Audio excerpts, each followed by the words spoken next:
Good morning, good afternoon, good evening, and good night. What's up, everybody? Welcome to a early edition of Spike Kool-Aid. I was trying to wait until Dan Campbell got in front of the media, but there's no telling what time he's going to get there.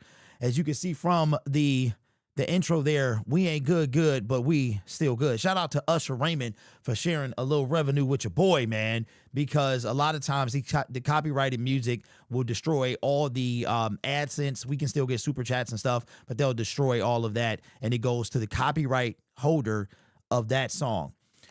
So we got a show for you today, man. A show for you today. I don't know about you, but I have come to grips with the fact that this season is over, and I am ready for the off season, and I am ready to unleash the beast on Melvin Bradley Mathias because he needs it. Everybody gets blamed, but he's going to catch the most. And we got a press conference. You guys have heard it a whole bunch of times now, but it doesn't matter. You're going to hear it again. We played it a lot last night on the post-game show, and we're going to play it today because Melvin told you who he was, and it's time to get off of the glazing. We have to stop this, bro. Everybody gets blamed. Dan Campbell, what poor clock management yesterday.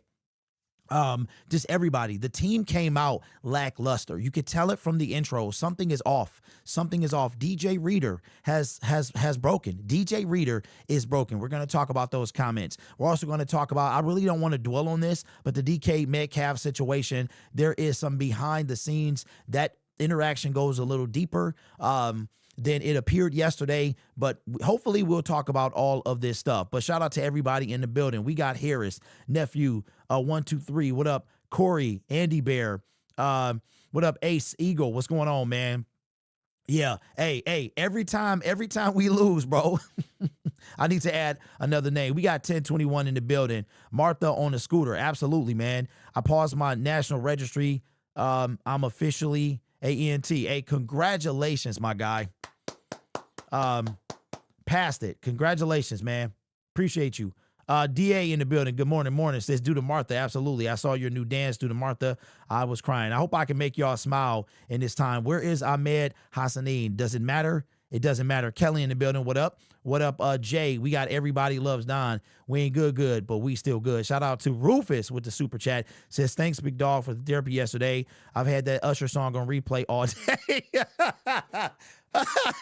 Lead the charge, and hopefully you can help us get to a Super Bowl. I appreciate you. Rufus, I appreciate you. Super chats. I think I missed one of yours last night, the member gang, the whole nine, bro. Appreciate the support of everybody watching. Sergey in the building. I heard it was what's up, Derek? I know I missed the game last night. Yeah, man, you didn't miss anything. You really didn't miss anything. But before we go any further, let's take a serious moment real quick. I want to continue to do this. So hopefully I'm going to leave this in my software so I don't forget when I see it. If anybody or anyone you know is dealing with suicidal thoughts, please don't hesitate to call or text 988, the National Suicide Prevention Hotline. There is too much of this going on today. And, I know people can't tell. You don't understand. And trust me, this show won't be like Friday, but if you guys were not here Friday, came out on Friday that popular tech YouTuber Lamar Wilson decided to self-delete, and he was a happy, positive guy, but you never know what's going on behind the scenes. So please don't be afraid to call or text. I know it's cliche, but you are not alone. And I know that people don't want to hear that. They really don't want to hear it. And having dealt with somebody in that situation myself, I understand that there's nothing that you can say. Sometimes you just need to be there. So make yourself available if you can. Go the extra mile to make sure you might be available. That one interaction that you can have with a person could go a long way to maybe helping them, not do something drastic. So I want to continue, and I want to do some stuff during the 2026 season on the charity front to kind of help this cause, man, because this hits close to home with me. I haven't lost anybody to this, but I have had some very, very, very close family members that have battled depression and that they have considered doing this. So, yeah, just look, even if y'all have to email me, man, you know what I mean? Email me. This season, man, we're going to start a whole community. I wish I could start a Discord, but my son uses a Discord, and I know us old heads, we're not too familiar with Discord. So hopefully I can start some type of community, man, that we can kind of chat off the air and during the off season, because you never know, man. You never ever know. Sometimes I wonder about what happens in the comment section to people I don't see anymore. There's a guy, and we'll move forward. There's a guy that he was a real supporter of me. I went through some stuff back in 2020 on a different channel, and I'll never forget, man, this guy, he texted me, he emailed me, and he said, Derek, you know, I believe in you, blah, blah, blah. Like, and it was really a difference maker when it came to my future on YouTube, because I was almost ready to quit. Like, you know, and he came out, but anyway, he's dealing with cancer, and he said that he would notify me. Like his estate would notify me when he passes. But just thinking about that type of thing, man, you never know how your words can have weight. You know what I mean? So just want to take a moment for that. The Usher remix was needed. D, I was crashing out at work last night, but it made my night. For us to get in, let me see. Yes, we need to check on our loved ones' mental health. You never know what will touch somebody. You know what's crazy, man? It's like, mental health, man, 20 years ago, me and especially, we couldn't talk about it, right? But now, one thing being a Generation X, and my parents were not the most talkative people, and there's a disconnect with this new generation, right? But I think Generation X has we got like a superpower, man, and I think it's this ability to be kind of old school, but be still up to date at the same time. So you know what I'm talking about, man. Our parents like, what is this? I don't know how to use this cell phone, whatever the situation. All right, so let's get right into the meat and potatoes of the show, man. Man, we got a lot going on today. If you guys see the press conference pop up while we're on, dang, my phone is charging. Okay, so what I'm going to do is I'm going to make sure my phone is charged for tomorrow, and we're going to do the send a text, okay? And until we get the phone lines working, I want you guys tomorrow. As a matter of fact, let's do this. Dang, bro. I don't remember the number. I think I do. My Google number, because I was going to say, call or text this number. Leave a text, and then we'll try to bring them in for the next show. All right? What I'll do, I'll put it in the pinned comment section.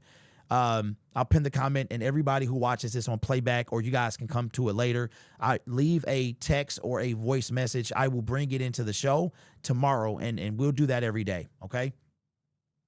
So, Generation X, man. Yeah, I love Generation X. I think Generation X is one of the best generations, if not the best in a while, you know, but I also give credit to our parents and grandparents, because they had to deal with something different than we do. We don't have to hear the word colored anymore. You know what I'm saying? So, okay, let's get into it, man. So, Brad Holmes, you guys that saw that I opened up the show with this, shout out to Chat GTP, man. I actually made this a couple weeks ago. It was about a month and a half ago. And I made this, and I told Chat GTP to give me, I gave it a picture of Brad Holmes.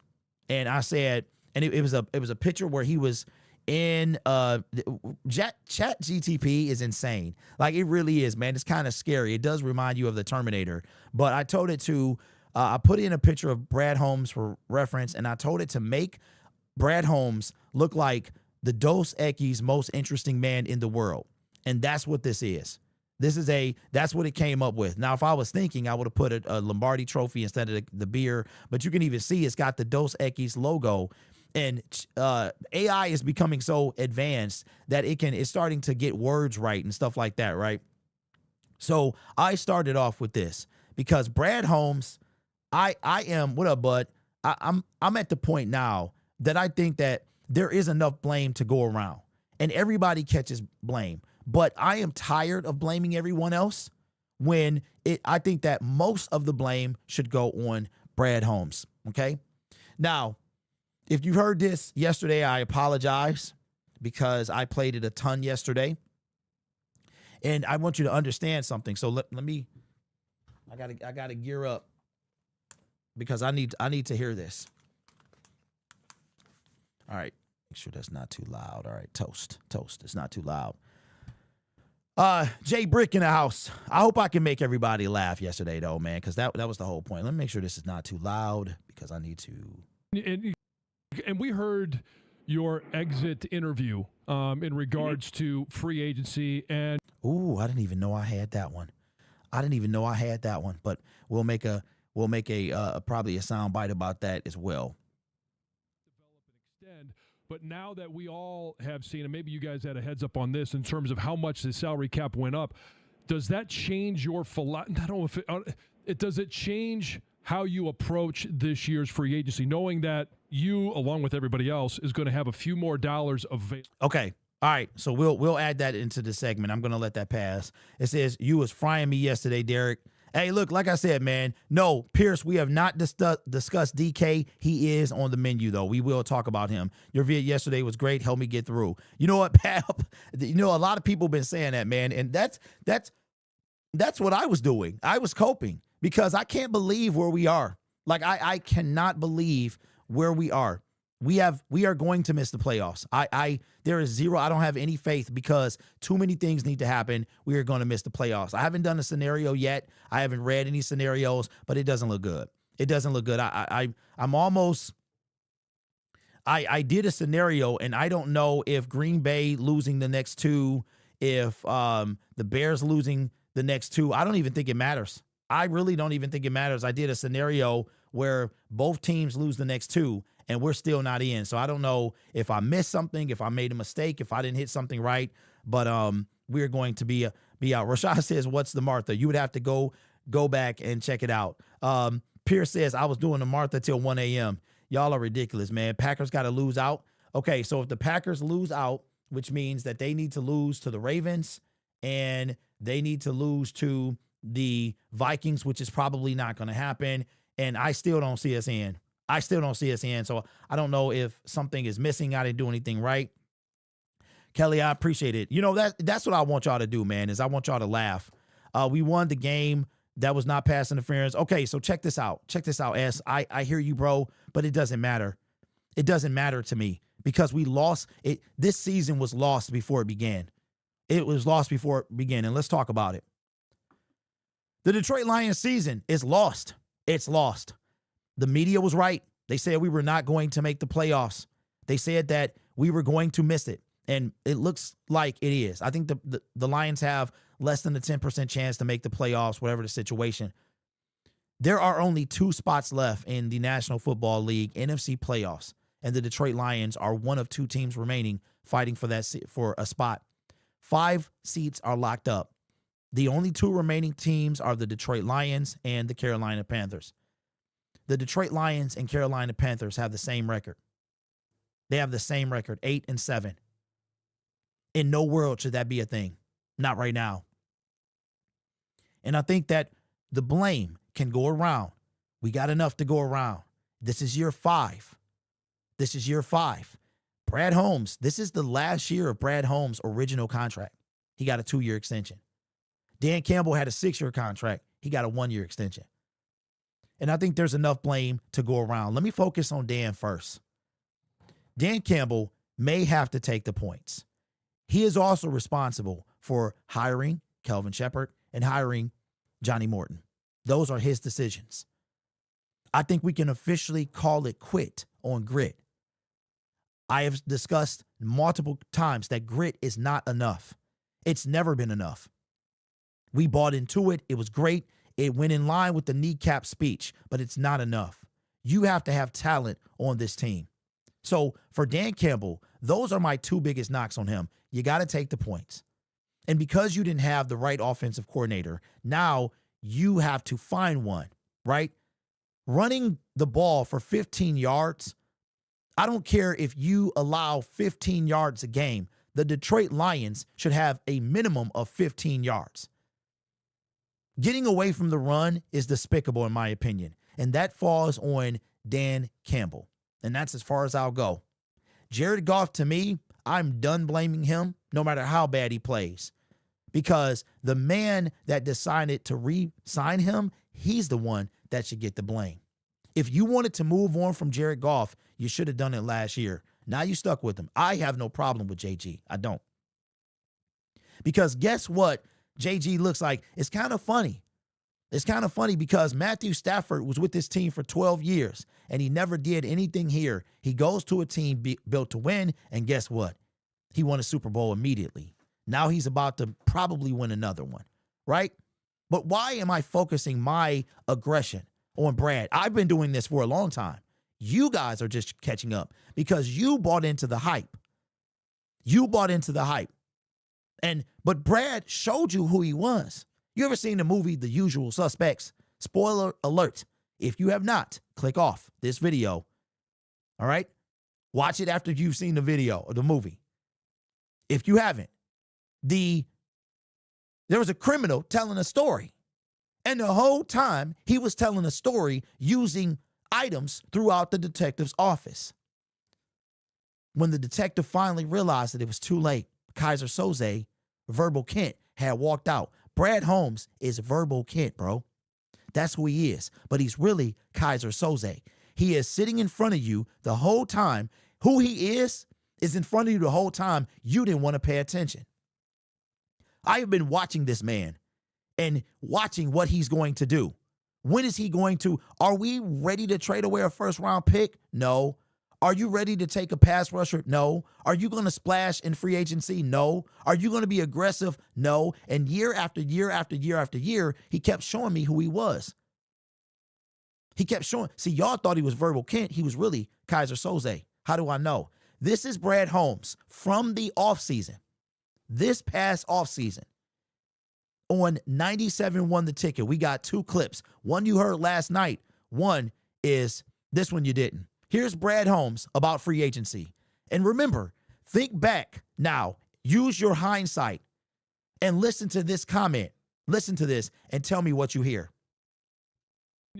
And we heard your exit interview in regards to free agency and your concept of draft, develop, and extend.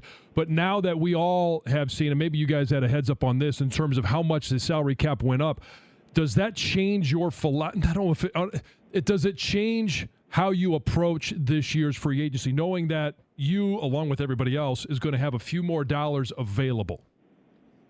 Yeah, I'd say I think the best way to say it is that you have to keep it in perspective and you have to keep it in mind. And does it open up a possibility of, you may be able to do something that you did not think you were going to be able to do beforehand. So when you're budgeting in advance for free agency, and especially when you're looking past, you probably have a good decision on what you want to do internally with your own players in terms of re-signs and extensions and all that kind of stuff. But when you look externally, which I think that's where you got to be the most careful when you go externally, is you might want to open up and you want to externally say, we get another depth player here on an external ad, or do you want to just say, well, we had these handful of players that we were looking to add from an external standpoint. Now that we have this much more available, then maybe we can get, a bigger fish. So it's a lot of different ways you can slice it, but you just got to be mindful of it, keep it in perspective, but I don't think you just scrap your plans, though. All right, so that was Brad Holmes on the approach to free agency. And what did you notice? He said you have to be careful when you're thinking about the fish outside of the pond, because you want to be careful when you budget, right? And when you go and sign those fish. Now, what he has done is the people that he's drafted and or really, really truly invested in, he signed them to almost $1 billion between 9 people. That is not including the offseason to come. The Brian Branches, the Sam Laporta, the Jahmyr Gibbs, the Jack Campbells. We already in $1 billion. Most of those players, as a matter of fact, I believe all of them were people that he had drafted except Jared Goff. And if you think about it, Jared Goff was there. He was part of the process when Goff was drafted by the LA Rams. Now you fast forward to year 5. Now keep in mind, this is before year 5. And that soundbite was telling, but this one is even worse. And this is the true Kaiser Soze moment.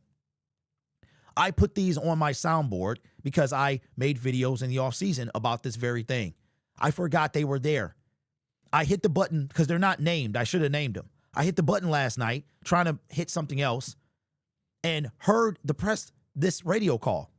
And I said, I can't believe this. He told us who he was the entire time. Brad Holmes is not going to change. If he does not change, we will not win. That's it. That's the bottom line. Something is going on. Something is going on in the locker room, man, in the organization. I didn't know if it was prior to yesterday's game, but something is going on between the way these guys came out the tunnel, the way that the post-game presser cut off early. They look like they didn't have the energy, the want. Something is going on. I don't think it's that Dan has lost the locker room, but something is going on. It doesn't have the same feeling. But here's Brad Holmes. Here is Brad when it comes to his philosophy about maybe trying to make a decent move in free agency. Well, I mean, with cap space, everybody goes up for everybody, but you guys are among the teams with the most space. So, and you were talking to the fans at your last press conference, and maybe clarify, are you guys targeting some of the bigger fish? Doesn't mean you're going to get them, but is that the plan, given the cap space, to target some of the bigger fish? Yeah, that's very relative in terms of what is a bigger fish. We've kind of kept it pretty strategic and selective in terms of the resources that we've had, but it's very subjective of what you deem a bigger fish. I think I have an idea because it's the quote unquote name, but again, it's going to be the same approach that we've always had, because I know I think I said in that press conference, it's easy to win the headline. It's easy to win March. It's like that's easy to win, but man, we're trying to win December, and those are two different perspectives, and that's how you got to plan, and I think that's how you have to approach it. Yeah, I mean, it's subjective. I could give you names. I don't think you would tell me if you're in on Danielle Hunter or Chris Jones or, hey, to tell it. I've got to phrase it in a way to give you a chance to play with us here with it. But, yeah, I mean, people are excited about where you guys are at, and, of course, everybody wants to see a player they think can take this team over the hump. I mean, do you feel that? I don't want to call it pressure. I mean, but do you feel that there's a urgency to, hey, let's close the gap and win the Super Bowl? Yeah, the reason why I'm more I don't feel a pressure or urgency. Like what I said last offseason, I said we just don't want to take any steps backwards. We want to keep improving, and we're going to take the same approach. We're not going to take any steps backwards. We're going to keep improving. And what we've done so far is that's what's been working, and we'll adjust to different circumstances when needed. But the overall approach that's not changing. So. We just got to – and, look, you got to say, I'm not a big believer in when you really look deeply into the one player away, like when you look into that narrative, there's one guy away. That's really not realistic, because what you're saying is that one player, you might sign that one player in March, and that one player looks good in black and white on a depth chart in March and April, and all through the summer. What if that one player is not available in October, in November, in December? Or what if you're saying one player, you're saying one player on top of all the other players you already have. So what if that one player is available in October, in November, December, but all the other players are not? So that's why I think you got to be a little careful about we just got to take that one player. No, I don't really. I'm not a big believer in that. So it's all right. So you heard it. You heard Brad, and here's the thing: he was telling you who he was. He was telling you who he was. This is before free agency really started, and you could hear the condescending tone of his voice. On top of that, what followed this was the Aiden Hutchinson discussions about the pass rush, how everybody saw it. See, I've been talking about it for years because I saw it for years. Again, I'll say it till I'm blue in the face. Albert Einstein said the definition of insanity is doing the same thing over and over, but expecting a different result. This is what's happening. And we are getting the same results. You heard Brad say. Now, I will say this. This was prior to year 5, the actual NFL season. So, if we go into year 6 of the offseason, and Brad Holmes does not change his approach at all, he is not the guy. We are not going to win. You can see it, the Les Sneads of the world, the Howie Rosemans of the world. I mean, Andrew Berry could probably set himself up nice if he just got rid of Myles Garrett. He could have 6 first-round picks for the next 3 years. Looks like they might need another running back as well, because he's going to miss all of next year. So, Brad Holmes, the most interesting man in the world. This, we said at the beginning of this season, that year 5 was a turning point for Brad Holmes. I said this. You guys can, it's receded. I said it was, and it is. It is. So let me know what you think in the comment section below about Brad's comments. Do you see it now?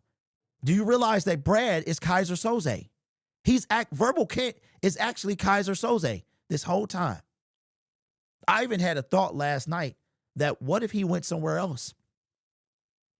What if he's not renewed and he goes somewhere else and he's the general manager of such and such?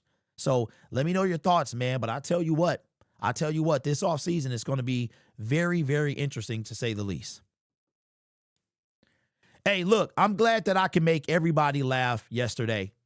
I really, none of that stuff was scripted. That's one thing about me, man. And why I truly do appreciate y'all, right? I do, man, because you guys have allowed me, first of all, I would never, ever sell my soul, right? But your support allows me to stay independent. I did have an individual who is a viewer of the channel, very nice guy, said he offered last year, he offered to invest in the brand.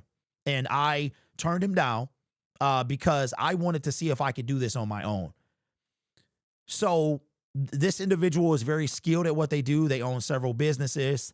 They saw the potential. They wanted to invest in the brand. And I have other channels as well that are run by fans of their teams. And it was tempting. It was tempting. And sometimes I want to call him up. You know what I'm saying?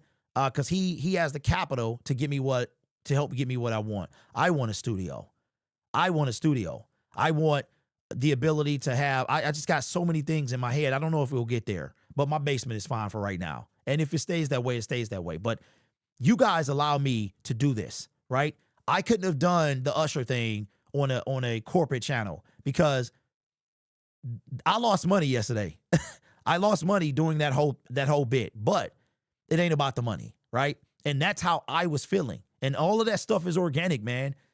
And that's what makes me kind of a beacon of light in this corporate YouTube glazing world, bro. You know what I'm saying? I was talking about Brad before it was cool. I was. Because to me, you guys know I'm a numbers dude. I'm all about the numbers, right?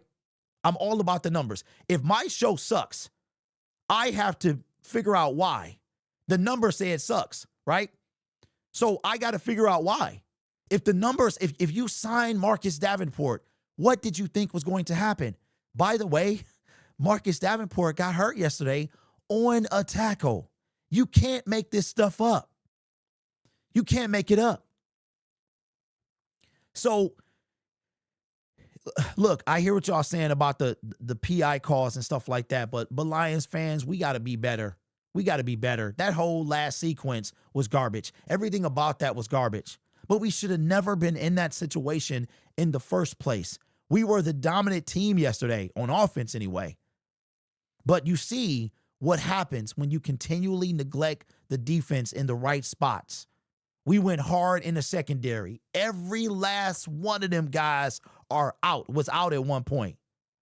And now we got to get, Kirby Joseph is on IR. Who knows if he's going to play again? Brian Branch, he might miss the whole year. And next year is his last year with the Detroit Lions, unless he gets extended. And you know what I'm thinking? I swear, bro, if Brad Holmes takes a cornerback, like look, I'm over the whole secondary thing, meaning we have done that. Now it's time to bulk up this defensive line. And if you like the mystery man anyway, put him back there.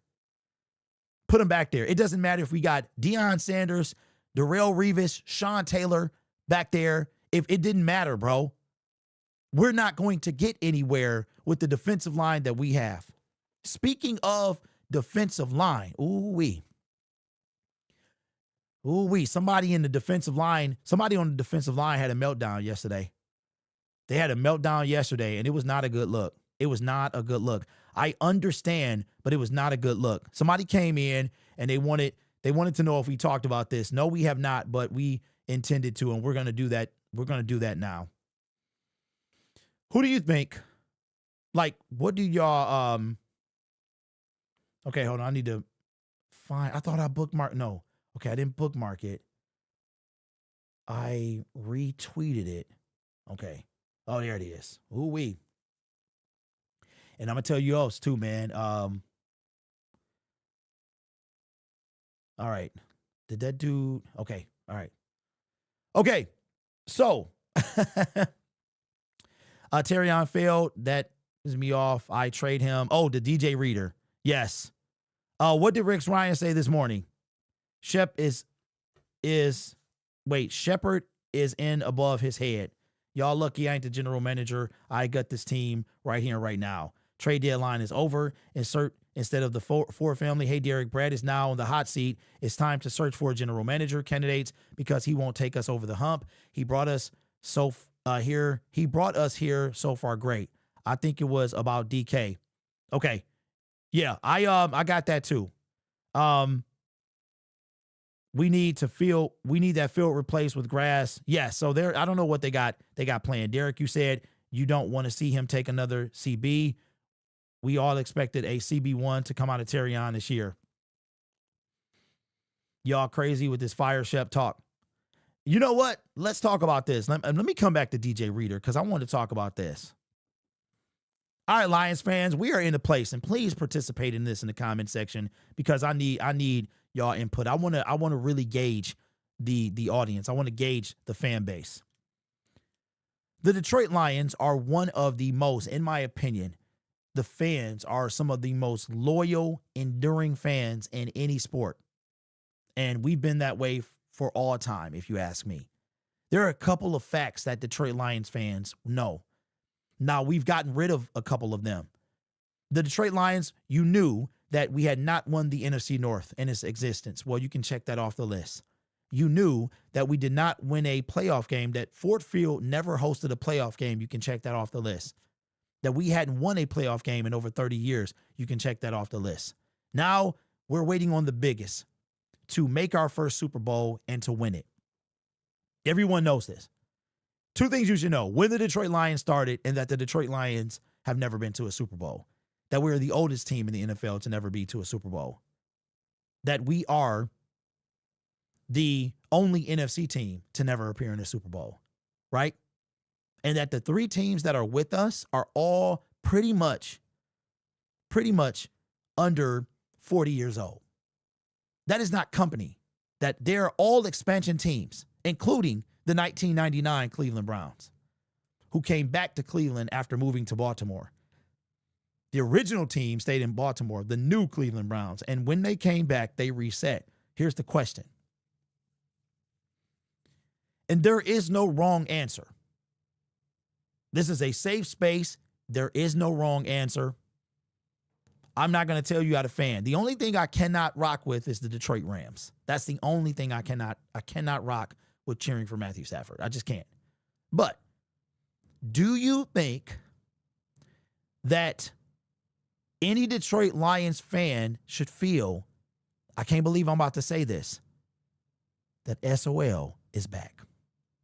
Do you think that it's safe to say if a fan wants to feel that SOL is back, do you think they should?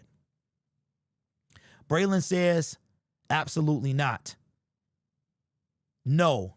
Literally no coach to save this defense. Nah. Yes, yes, and yes. Can you define that? Okay. All right. So, SOL. SOL was same old Lions. And what it was the Lions never failed to disappoint. You put the hope in them, they let you down. That's pretty much what SOL is. SOL is same old Lions. That no matter what, they were going to let you down. Okay. There was a lot of other things too, some egregious calls, SOL was a dark time. It really was. And I'm going to tell you the truth. I'm not going to be mad if somebody wants to feel that way. I'm not going to be. I'm going to keep it a buck. I would rather you return to SOL. I would rather you go back there than to give Brad Holmes the greatest pass because he is, quote, the greatest general manager we've ever had. I'm going to keep it a buck because I hate that. I would rather you go and return to SOL than that. Because you know what that tells me? SOL tells me that you are demanding, that you demand greatness from your team. If you are this, Brad Holmes is the greatest general manager we've ever had. Do you know what I hear on Twitter and read on Twitter? Is that, do you want to go back to the Mayhew era? Do you want to go back to the Matt Patricia era? Do you want to go back? No, we don't. But just because we were there doesn't mean that Brad Holmes gets a pass. It doesn't mean that. You guys want to blame Jared Goff for playing phenomenal football yesterday. We know who he is. I don't see Matthew Stafford getting that same hate if he makes a mistake with a pass. But guess who brought him in? The greatest general manager we've ever had. And just think of how low the bar is set, right? The bar is set so, because I'm going to tell you what. If our general managers were even the slightest any good, Brad Holmes would have probably been chased out of town by now, right? Why do you think the Philadelphia Eagles fans are so demanding? We are the least demanding fan base of the NFL. I promise you that. We're the ones that we want to come wrap you up in a little blanket. We want to feed you some crumpets and tea. We want to nurse you back to health because you're the greatest general manager we've ever had. Y'all remember Leave Britney Alone? That's us. Leave Brad alone. He's the greatest general manager we've ever had. So what? So what? And that's the problem with Lions fans. We will settle for okay because guess what? That same greatest general manager you've ever had, think about the arc that Brad Holmes is on. Think about how he went from Harvey Dent to Two-Face. He didn't die the hero metaphorically. He lived long enough to see himself become the villain, and that's exactly what he is. You have never been able to talk about him like you can now. So I say, is SOL back? My agreement or my thought is no. Having lived through SOL, no. Dan Orlovsky is SOL. 0-16 is SOL. I don't think it's the same old Lions. However, if you have PTSD and it feels like it, or you start drifting back there, I'm not going to be mad at you either. Because that's what we have. We have been through it. You know what we have as reference? And I hate this. I hate to hear this, that we won back in the 50s. Are you kidding me? Back in the 50s. Okay. All right.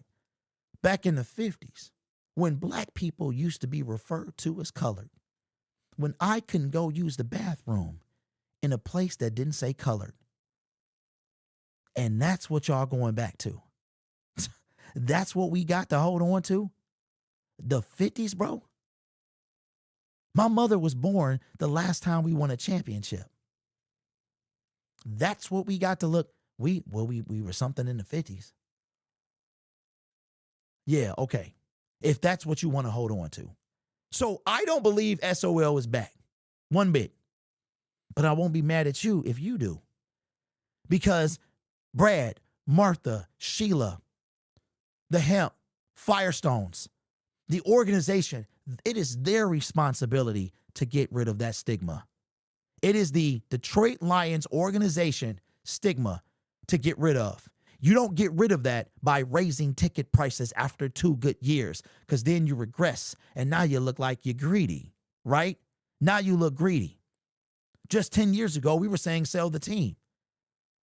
I will say this. I am very interested to see how Sheila handles this offseason. We've seen it from her daddy. We've seen it from her mama. The brothers and sisters, from what I understand, they didn't want nothing to do with it. She's the one that wanted it. Just 5 years ago, we were saying sell the team. You know what I think is funny? Bob Quinn, when he fired Jim Caldwell, you know what he said? He said 9-7 wasn't good enough, and we couldn't beat the good teams. That's what he said. 9-7 wasn't good enough, and we couldn't beat the good teams. Well, we haven't beat that good of a team this year. We beat the Tampa Bay Buccaneers, who fell off a cliff. They got chased by the Carolina Panthers. And we beat the Dallas Cowboys, who were eliminated from playoff contention the week after they played us. Every other team that we beat has been 500 or below. So it looked like we can't beat the good teams either. I'm just saying. We got worked by the Rams. We lost to a pathetic 8-6 Steeler team with a 42-year-old quarterback. If that ain't SOL, I mean, I don't know what is. I think the only thing that could have been worse is Phillip Rivers beating us. We got one of the youngest rosters in the league, and we couldn't get to. This man got sacked by getting bumped. I've never seen that. I've never seen a shoulder sack before, ever. So if you want to believe in SOL, you have every right to. I'm not going to take that away from you because you've earned it. You have earned the right to feel SOL. You 100% have. And the way for SOL to be dead is for the Lions to prove you wrong. They have to kill it. Think about this.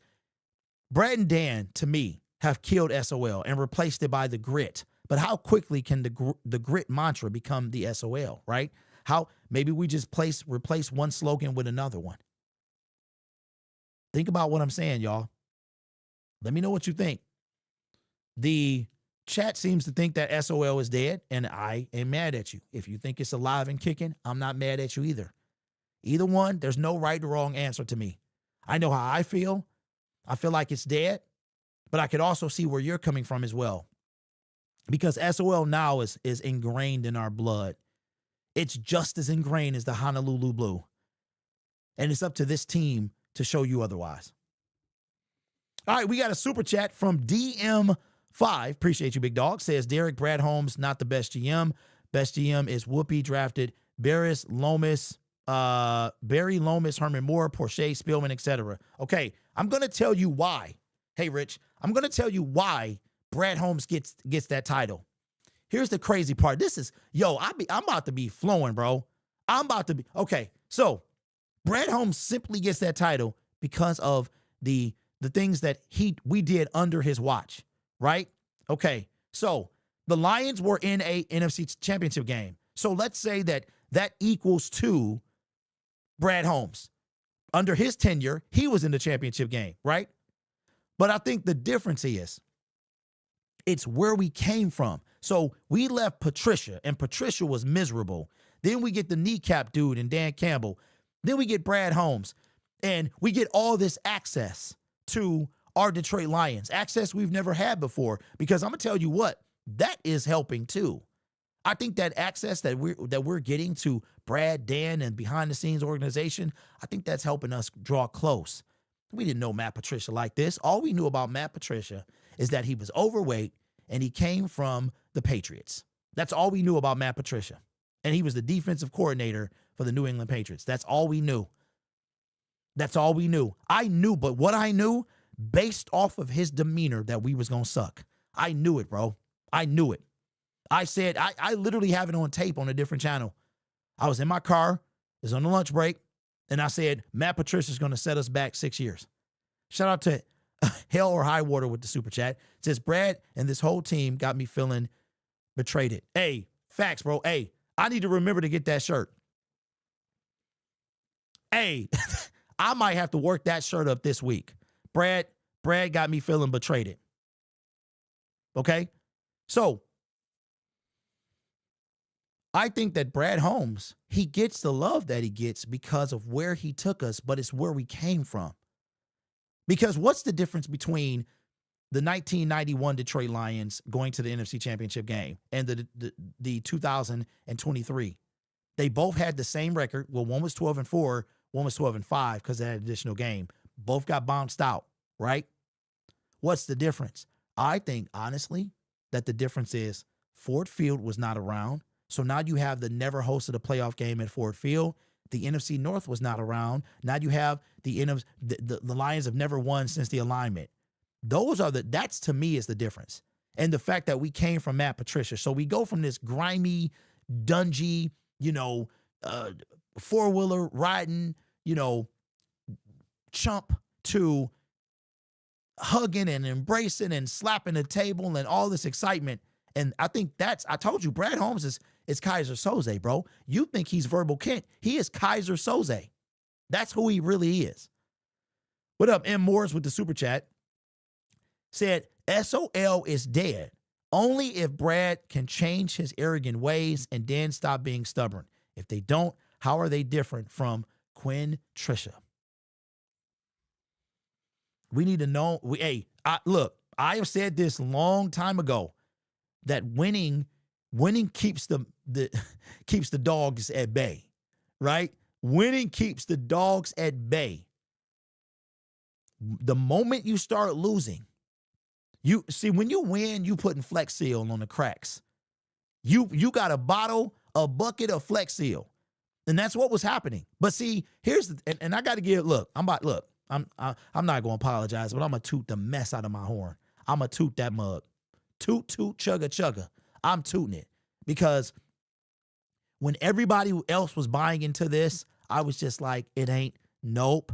You weren't focusing on, see, I'm going to show you what I did. Y'all didn't see this. Let me show you something. I've already played we might have to go overtime today, man, because we got a little therapy.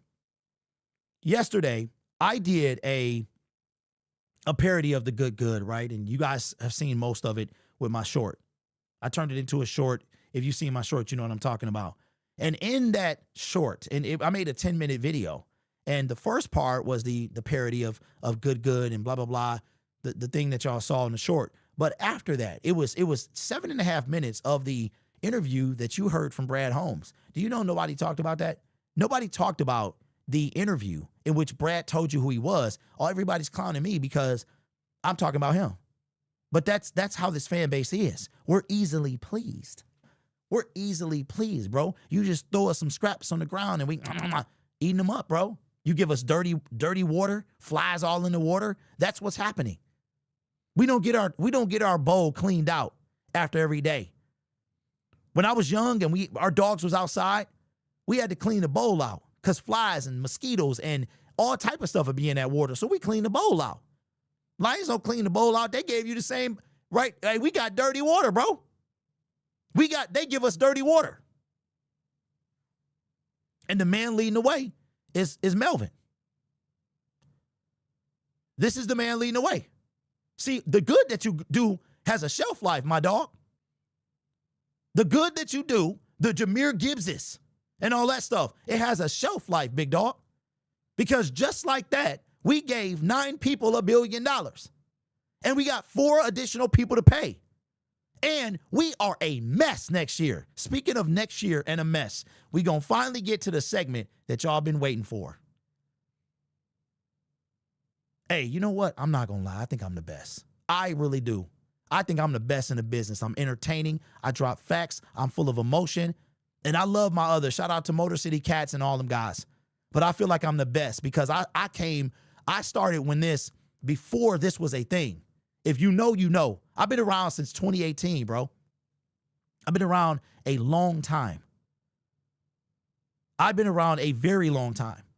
And I continue to make strides. And how can one man do all of this stuff? Like, I'm one dude, bro, with a bunch of different channels. We hit 5,500 over the weekend. We got 32K over there. And Mr. That's why whenever somebody says something about me, bro, I just drop my numbers. I let my numbers do the talking. The subscribers on Lion Syndicate can overflow Little Caesars Arena and fill up half of Ford Field. That's a really big deal. And when I get that plaque, I'm celebrating with everybody. But let's talk about it. Because this man right here, this is not a good look. I understand that he was pushed and he's feeling some type of way, but this is not a good look for this man here. And everybody's been wanting me to talk about this, so we're going to get right into it. We're going to get right into it. And this is what I'm talking about. And this is, and I'm more disappointed that this is still up. I'm more disappointed that this is still up, but, okay. Here we go. This is not a good look at all. Let me see what y'all talking about, man. Stigmas are hard to overcome. When things start to go south, the stigma kicks in. We ain't clean water bowl, good, with fly water. Man, I had a, the dog from Turner and Hooch. So I had one of those dogs. I forgot what they're called. And as a matter of fact, here's a fun fact. According to my dad, he could have been lying, but he said that we actually got and think about it, he probably was lying. But he said that so you remember the dog from Turner and Hooch. He said that we got like some of his descendants, like his literal descendant of the dog from Turner and Hooch. So I named him Rocky, of course, because every boy was naming any animal he had Rocky, right? So this particular breed of dog flies had a knack for, they would eat some of his flesh, his ears, his tail, his backside, all that. So we put this stuff called flies off on him, and it worked.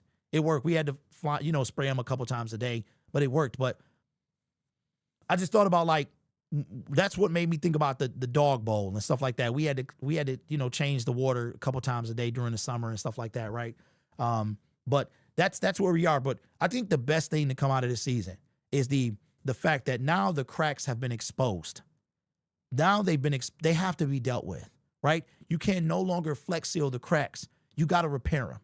You got to fully repair them, right? If you punch a hole in some drywall, you got to cut out a piece, put in another piece, patch it all up, make it like new. You can't just you can't put some mesh on it, bro. You got to put a new piece of drywall, and that's what's happening. Monty usage is on DC, getting away from grit. 100%. 100%. Rebuilding for 60 years. Boy, they just be saying anything that's true. What are we talking about? What are we talking about the defense? Is somebody on? Well, see, Woodward Sports, I almost called them Woodward Woodward Horts. That was close. All right, let's get to it. Yeah, see that?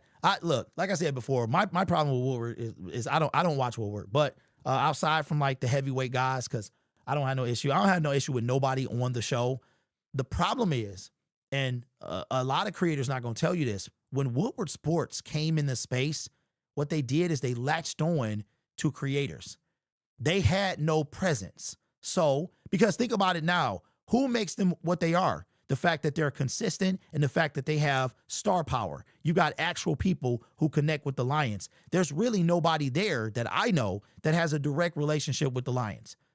You get old people like Terry Foster, former 97-1, because I don't know if y'all noticed, Terry Foster used to be on with Valenti. He had a medical issue.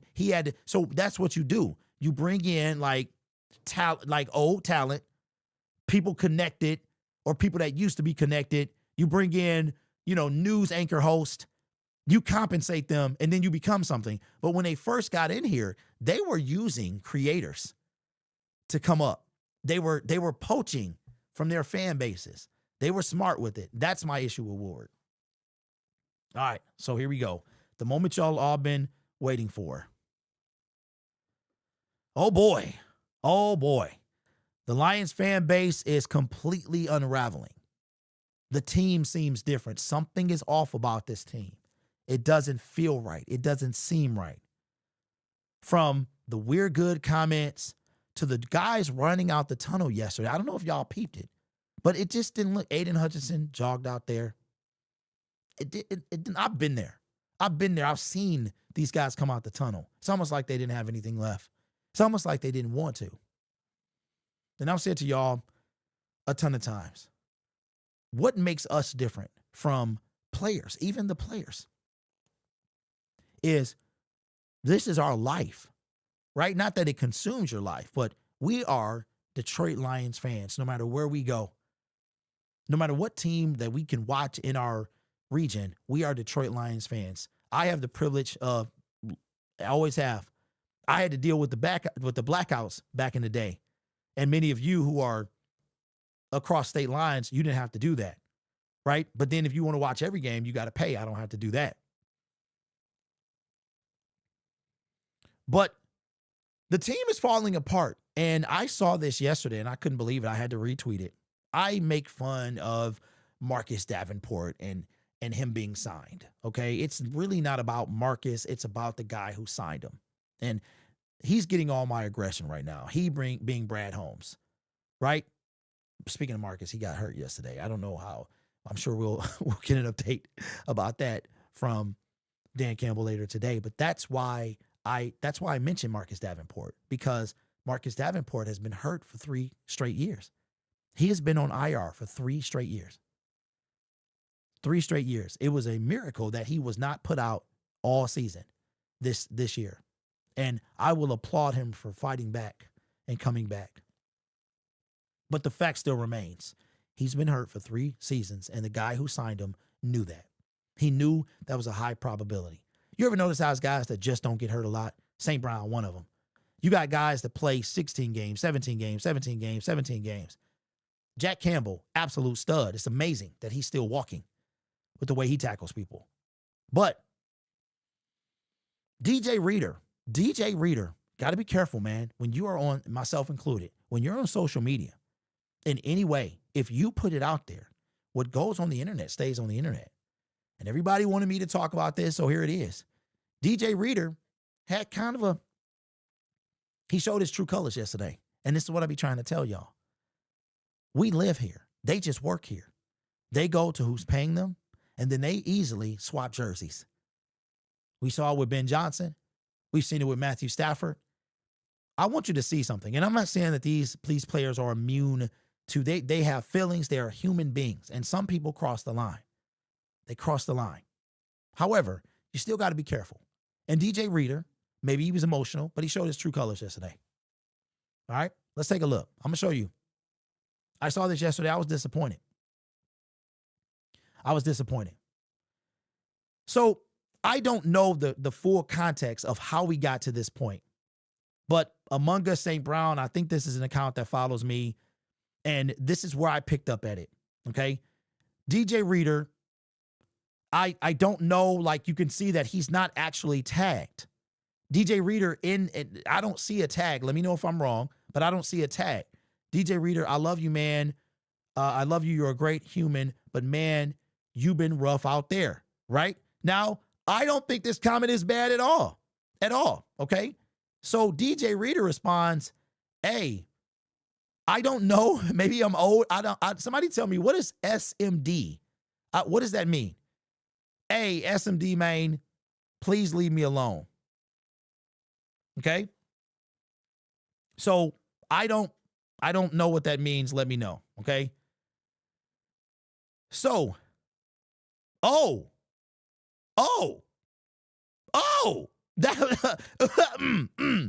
what that means. Dang, I feel old. I didn't know that. Wow. I did not know that, bro. Yo, I did not. I get it. Now it makes even more sense. Wow. Okay. Now it makes even more sense. I'm showing my age. I know.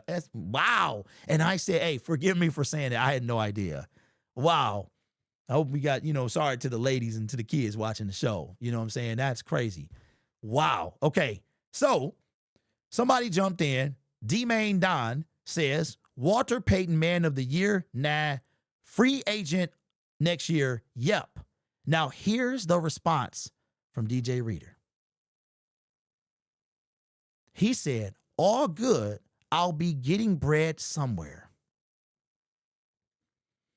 He didn't say nothing about sorry for letting you down. Now, Among Us St. Brown, I think the comment was straight. It wasn't said, it's been rough. You've been rough. And he ain't no lies told, right? DJ Reader has 0 sacks. He has no sacks at all, right? You barely even hear his name. Run defense falling off a cliff. They got 8 and alive yesterday. And that was DJ Reader's response. All good. I'll be getting bread somewhere. This is actually DJ Reader. And you see, I don't even follow him. I never have. Okay? That's what he said. He told you, it don't matter. I don't care what I did this season. You think it matters to me? I'll be getting bread somewhere. Now again, I'm on social media, right? And you guys wouldn't believe the comments I got to deal with. So I get it, man. I get it, man. I should say that. I get it, man. I understand. But I had no idea what that meant. So now I'm thinking this fan started it and it was DJ Reader. That's crazy. Now, I don't know about y'all, but back in the day, okay, see, then you almost went down a hole I can't climb back out of. So I'm not even going to touch that. All I'll say is DJ Quick. That's DJ Quick MC8. That's all I'll say. If you know, you know. All right. Now, I'm going to read this comment. I don't want to show it because it has the actual words in it and not the abbreviation. Somebody named D-Man Dom said, Brad's all cool, dog, but you're telling a disgruntled fan to fill in the blank. As a Walter Payton Man of the Year club, winner dog, grow up. You know you haven't been good this year, and you're surprised people are upset. Good luck, man. DJ Reader then says, do the same. And then it proceeds to go in, and some Bengals fans come in the comment section, and they want him back. Y'all can have him. Y'all can have him back. So if it was something else in there where DJ Reader, okay, I'm going to see something because it was something else that I wanted to say. Season just ended and you name searching, okay, bada boom. Okay, so DJ Reader says, not searching, man, I got tagged, but I just know way. Okay, here we go. I wanted to bring this in as well. DJ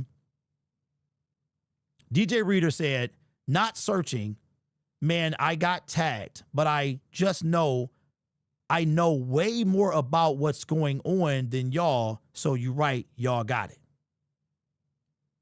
All right, so then a fan says, you're just basically admitting you have no interest in returning next season. Some people start going at him, but it was something where somebody mentioned a Super Bowl. Somebody mentioned a Super Bowl, and he said he had already been. And then, of course, the Bengal fans in the comment section, and they do what all our fans do. We try to get the player to come back. And I'm going to be real. They can have him. They can have him. So even if DJ Reader was tagged, telling a person to, you know what, it's just distasteful. And I get it, man. We all get pushed. We get pushed. But you got to be careful because that is receipted for life. So and I agree. The Walter Payton Man of the Year, you gotta show that you can be like on and off the field, right? Because it's for what you do off the field more than what you do on it. As a matter of fact, I don't even think it has anything to do. And you, the Lions, he represents the Lions. They nominated him, right? So, but I also want to know, what did he mean by I know way more than about what's going on than y'all? What is he referring to? What is he referring to? Let me catch up with these comments. I don't have an issue with it. These fans be talking crazy. Okay. All right. Well, in my opinion only, here's the thing. DJ Quick, MC8. That's all I'll say. Okay. And as a man who puts stuff on the internet and knowing it can be receipted, knowing certain, like what you put out there can never be taken back, you have to be very careful. So, do I have a problem with him defending himself? I do not. I don't think the first comment based from Among Us was that big of a deal, even if he looked him up, you know what I'm saying, or tagged him. I don't think the response warranted, the initial post warranted that response. Now, could it have gotten up to that? But, I think it was out of line. Fans do be talking crazy, absolutely. You should see my comment section. I mean, it's crazy. People be like death threatening over this. They'll DM you, call you names. But here's the thing, though. It's about how you respond, right? It's about how he could have called him an idiot. He could have called him a moron. He could have called him stupid. He could have used a whole bunch of words. But to say that is something different. To me, that's something different. Those are fighting words, if you ask me. And I'm sure that most men would probably say the same, all right? Like I said, DJ Quick, MC8. That's all you got to think about. Chat, would you make this trade? Okay, let me see. Yikes. Not mad at Reader. Okay, so let me just I'll put this on you, and I'll say this to any man out there. Would that been okay for him to say to you? If you say yes, okay then. Me, no, it wouldn't have been. Now I'm in a position to square up with DJ. I mean, the dude got to outweigh me by about 150. You know what I'm saying? I'm not going to square. Look, I ain't squaring up with nobody. I'm 46 years old. I ain't going to, hey, but touch me and I'll sue. That's how I'm pressing charges immediately. And I'm going to be in the court with the neck brace on. Like, my neck, my back, and my neck. My neck and my back. So I ain't putting hands on nobody. I got a YouTube channel. I got a family. I ain't trying to, but I tell you what, though. If I was, that'd be the reason. But, you know, I'm not going to do that. I'm just saying, allegedly, right? But if any man in this comment section, exactly. So if you're not going to be cool with it, it wasn't cool. And any man know there's a lot of things that you can say to a man. That is not one of them. That's not one of them. All right, I'm going to just put it out there.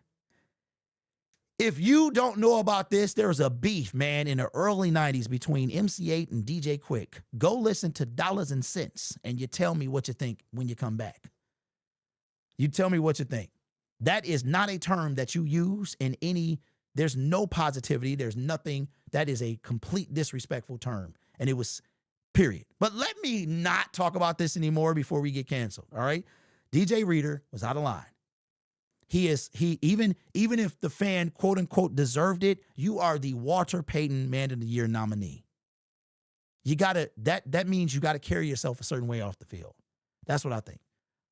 Let me know. But that comment is one thing, but the whole I'll be getting bread somewhere else, like, don't worry about it. Like, dang, dog, the season ain't even over yet.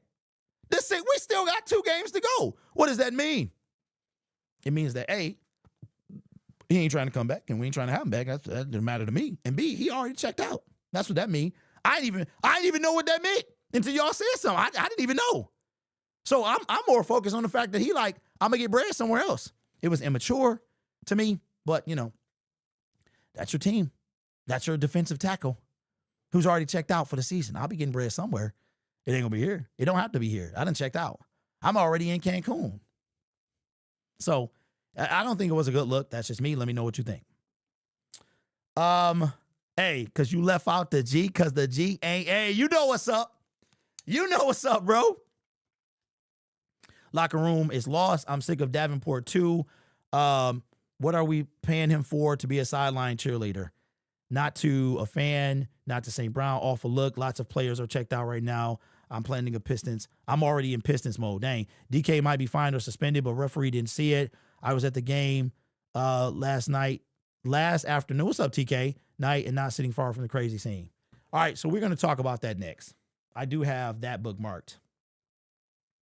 I really didn't want to talk about that because of the fact that, to me, what DK did was out of line, but I'm just so fed up with this season that I was just like, you know, not who cares. He needs to be held accountable, and he will. But I was more like, dang, bro, like, this is what happened. This is what happened. All right, so we'll talk about it. First of all, non-sponsor. Shout out to Dr. Pepper, bro. They be people trying to con you in your email. This is a good pop. I said this yesterday. Strawberries and cream is delicious. It's delicious, bro. If you can get this, try it. If you like strawberries and cream, it tastes just like strawberries and cream. I do 0 sugar. It is very, very good. Very good. Have it cold. All right. Let's get into it. DK should have been tossed. DK should have been arrested. He should have been arrested. And I hope the fan presses charges. I do. He should have been arrested. And if I'm the Steelers, I there's a lot of things, but let's talk about it. All right, so everybody knows by now that DK Metcalf, what happened yesterday between a Detroit Lions fan and wide receiver DK Metcalf for the Pittsburgh Steelers. The sad thing is that, like, what is wrong with these Pittsburgh guys, man? DK was a menace on the field and off on the sideline as well. You know, diva mentality. He was a menace. All this talent, him and George Pickens, and it's like they can't control themselves. They can't keep it together. And DK Metcalf yesterday put his hands on the fan. Now, I don't have the clip, but everybody's seen it. And I'm more kind of intrigued of what made Fox or CBS catch that, right? You've got a billion cameras in the stadium. You're probably told to keep an eye on something, okay? And I am very curious to know, like, how would that work? If you're a producer, you're like, okay, DK Metcalf is getting up, put a camera on him, whatever. You see something brewing, put a camera on him. I think I'm more intrigued with that, not to say than what happened, but how do you catch that, okay? So what am I referring to is that DK Metcalf had an interaction with a fan, a Detroit Lions fan, yesterday, all right? Now, some other stuff has come out about it, and I want to bring that to light. DK Metcalf grabbed the fan, had him by the hair. He threw a punch. Now, according to what this article said that we'll get into, he did throw a punch. It looked like it didn't connect to me, but he did try to punch the dude.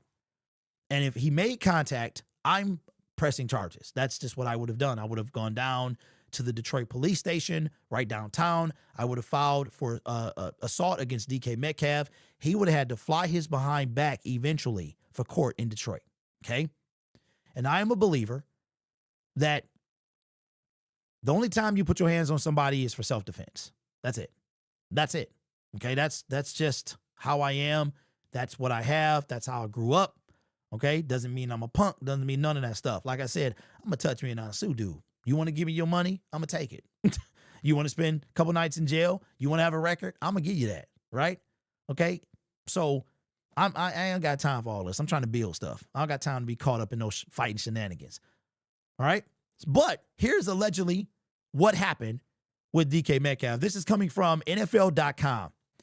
And it says, Steelers wide receiver DK Metcalf swiped at a fan leaning over the railing in the front row at Ford Field during the second quarter of Pittsburgh win over the Detroit Lions Sunday. Okay? Check this out. Metcalf and the fan, wearing a black and blue shirt and a blue wig, were speaking to each other before the two-time Pro Bowler threw a right hand toward the man's face.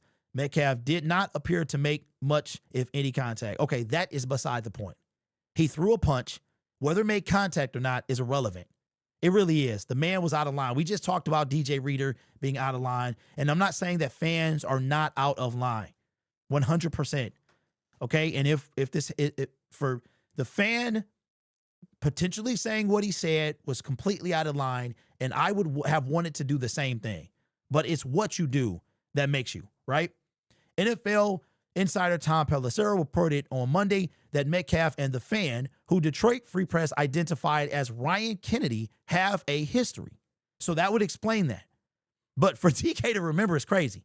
Per Pelissero, Metcalf reported the same fan to the Seahawks security last season when he played for Seattle.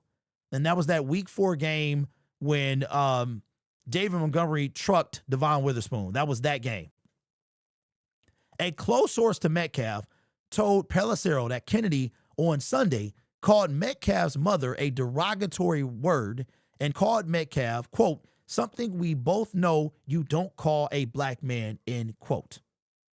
And that is the gist of what happened. Now, first of all, it's 2 things you ain't going to talk about. You ain't going to talk about my mama, and you definitely ain't going to call me that. I get it. But it's how you react to a situation. And I would like to believe that I would have acted differently. But the thing about it is, for DK Metcalf to walk up to the guy in full pads, in full uniform, you're not on the street. You are on the field. You walk up to a guy, you grab his hair, and you throw a punch.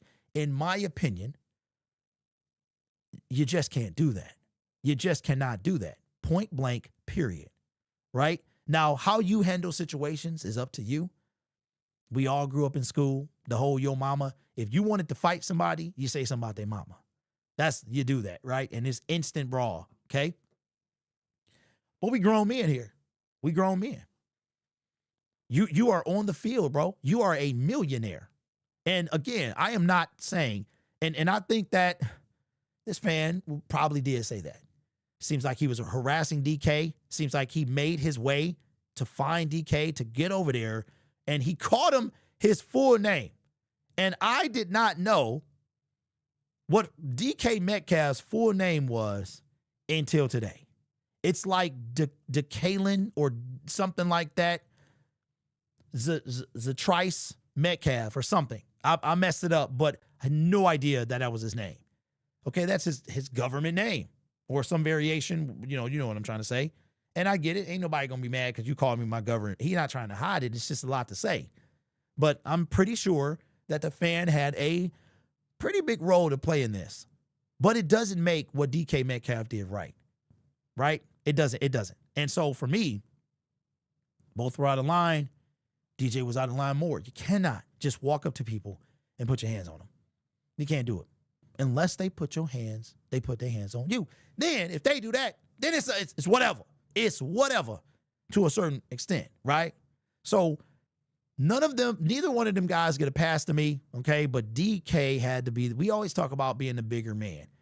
And on YouTube, I hear that a lot. I hear, oh, you don't defend yourself against this guy. Don't defend yourself against that guy. I'm not saying that using the N-word or calling your mother, if you want to know what they said, then go watch Nightcap. Chad was actually told, I guess allegedly, what that name was. I get it. As a black man, I get it. And it is a fighting term. It is something you instantly want to see red with. But I also have to remember what I'm fighting for. Is what I'm fighting for worth the result of it? Right? I believe in defending your honor, defending your name 110%. And that's why I do it when it comes to YouTube. But there are certain things that you have to be smarter about. You have to go a different way. So DK could have had somebody on the staff of the Pittsburgh Steelers reach out. The fan did not get escorted out, by the way. He's still there. And according to this article, why DK Metcalf was not thrown out of the game, which is dumb to me, because no flag was thrown. So it was and Mike Tomlin didn't even see it. So because no flag was thrown, he couldn't get ejected, which is absolutely bonkers to me. It really is. So here's what I want to know. If the fan, let's say contact was made, and DK Metcalf punched the fan, made contact, punched him, swollen lip, busted lip. If the fan would have gone and reported this to Ford Field, would Ford Field have called the police? Wouldn't that have been the sight? The police come and take DK Metcalf out, right? Because no matter, DK was out of line. They both were, but DK stepped over the line. Well, no, they both did. But you know what I'm trying to say. Once you start bringing up assault, that's a whole different thing. If he would have made contact with DK Metcalf, would have been able to be arrested right on the spot. Or would they have waited till the game was over, met him in the locker room, and took him to jail? Y'all can go to jail for spitting on somebody. Did you know that? You can go to jail for throwing a drink on somebody. Try it if you want to. And you can go to jail. So DK Metcalf, nobody is innocent in this thing. I don't want to make it seem like I'm glazing over the fan, because if he said that to me, I know what I would want to do as well. But it's how you handle it that makes all the difference in the world, right? So we'll see. The NFL is going to review the incident. I expect him to be suspended. I do. If the NFL, we're not going to have a malice in the palace situation. That changed everything about the NBA. If you know, you know. So I expect the NFL, he probably is going to get suspended. And if they don't, I would be shocked if that doesn't happen. Let me know what you think, man. Again, nobody's innocent in this situation. Fans can be crazy. They can be. You should see some of the names I get called on Twitter. It's crazy. But it's how you handle yourself that makes all the difference. Everybody, dog, why you delete your message, bro? But won't say that. But yeah, that's why they said on Nightcap. He can put in civil court, went straight to flashback of PTSD. Lions did not win. So this discuss is fair game. TJ Watt didn't even play and they beat us. Dog, did y'all see Highsmith killing Taylor Decker? It's time for Taylor to go. Taylor got to go. He got to go. Dang, we've been on for an hour and 22 minutes. Jeez Louise. All right, so let's wrap up the show, man. Anything y'all want me to address real quick? We'll stay on for 8 more minutes. Is there any timetable like of Dan Campbell's press conference? Is that up or anything like that? Duncan says for you're correct. I worked at security in Ford Field for 9 years. I'm shocked nothing happened. Where's Tyreek Williams? I don't know. Trust me, DPD ain't coming down to arrest DK Metcalf at Ford Field. Well, that's gonna be on them as well. Maybe they wouldn't. Maybe they wouldn't. They just send him a summons or something. You know, I was being hyperbolic. One thing you sign up for to accept when becoming a celebrity, professional, or public figure is that there are several instances where you will have to be the bigger person. And you know what, everybody? That's true. That's 100% true. And it bugs me when it comes to YouTube because very similar to the DK Metcalf situation in the sense that these people had a history. This fan sought DK Metcalf out to bother him, and he crossed the line with the name calling if that's what happened, which I imagine to have DK react like that. You say something about your mama, you call me that thing, I'm probably going to want to fight you too, right? But as a YouTuber, right, there's not just a YouTuber. I'm just telling you, I'm saying YouTube because a lot of times when I address a situation, I'm told to be the bigger person. There's a lot of things that go on behind the scenes that y'all don't know about, right? You just see me in front of you. You might see creator B in front of you, but you don't know what happened between creator A and creator B, right? And then sometimes creator A or creator B, they've had enough and they gotta make it known, right? And I believe in defending my name and my integrity 100%. I'm going to just say something. Notice, right? I called out a creator a couple months ago. That creator has not responded at all, right? No lawsuit, no summons, no nothing, because there was nothing to sue about. There was nothing. I had receipts. Everything was there. Okay. Y'all have no idea what happened behind the scenes. Then I'm getting contacted by everyone else telling me their interactions with this particular creator. Okay. So sometimes you've had enough. And when it comes to my name, I got to say something about it. I can't let you smear my name. I can't let you do it. That's all I got, right? Every man knows the expression. Men got you got your name and you got your name and your stuff. You know what I'm saying? You know what I'm trying to say. You got those the only two things you got, right? So you got to defend it. And that's all I'll say. Let me see. We can beat Minnesota. They haven't beaten Chicago. Hey, Duncan, it doesn't really matter. I super chatted earlier. I didn't know if you saw it. My buddy got $75K for being punched at the NFL game. Teams pay out quick. Ooh. Yo. Super. Oh, there it is. See, I was sorry, bro. I was doing my segment. I wasn't even looking. Super chat with the super chat. C Pool with the super chat says, my buddy got $75K for being punched at an NFL game. Teams are quick to settle. I bet the fan is going to get paid. Okay, let me ask you this, C Pool. Even if DK didn't make contact, do you think he's going to, and I'm sure, okay, did your buddy have to like non-disclosure? Did he have to sign one of those or what? Should Brad get canned?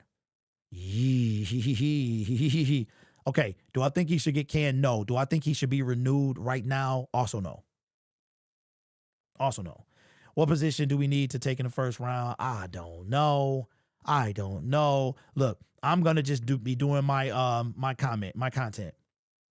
He had to NDA. Of course he did. Okay, C Pool. Let me ask you this, bro. Would you have taken that 75K? If you were him, would you have taken that? Or from what you know about the situation, what you can know about the situation, do you think he should have taken more? Everybody Love Don says, I have to admit I would have reacted the same way, but still. You know what, y'all? I will say this. And this is, I've been through it on this platform. I've had people threaten me. I've had people threaten my family. I've had people say stuff about my wife. I've had people talk about my manhood. I've had all that stuff. And I have had to pace in my basement. I've had to walk around the block. I've had to do a lot of things. But, you know, I think about the outcome. And I agree with you, bro. Like, you know, it's certain things that you cannot say to anybody, but let alone a man, right? Then we feel like you messing with our manhood, and now we got to do something. But at the same time, I'm thinking past this, right? Like, you have to, even when you're angry, you have to make smart decisions. So I hear you. I would have wanted to react the same way, but knowing that, first of all, like the what could happen. And DK tried to punch this guy. It's just by whatever angle he took, he missed. And if you connect, like, the guy was wrong, DK Metcalf was wrong, and that's a thing, right?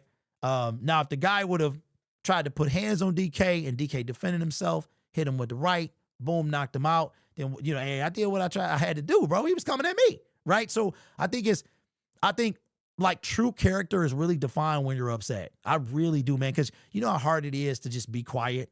It is very difficult to be quiet or to not react. Trust me, I know. I know, because even on Twitter, bro, like in the comment section, I'll be like, and now with these voice comments, I got to be careful because I could come back and be like, da-da-da-da-da, I send you this voice response, and now it's all over the internet. You know what I'm saying? Why is it calling him by his government name? It's his government name. Why is that so, hey, dog, hey, you call me DK, son. What is this? His government name?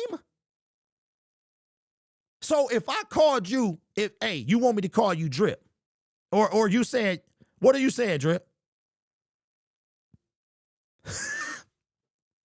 Hey, it did look like the fan did one of these, but I would have been like, I would have been like, I would have, if he would have hit me, then it would have been like, dog, my lip.